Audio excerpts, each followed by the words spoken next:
اپنی دلہن کی پیشانی کے بال ہاتھ میں لے کر پڑھنے کی دعا۔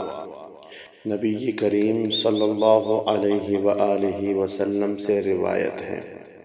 کہ آپ صلی اللہ علیہ وآلہ وسلم نے فرمایا، جب تم میں سے کوئی شخص کسی عورت سے نکاح کرے یا کوئی غلام خریدے تو یہ دعا پڑھے: اللہم انی اسألک خیرہا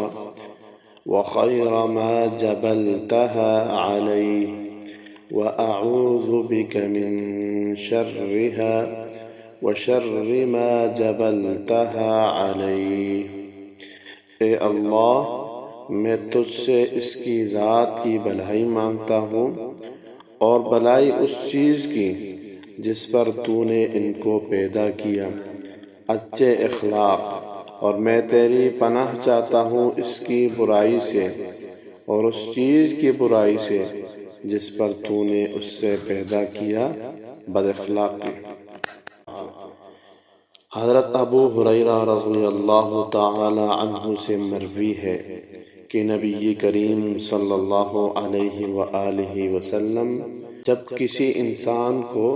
اس کی شادی کے موقع پر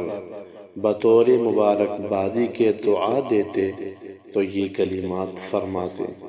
بارک اللہ لک وبارک علیک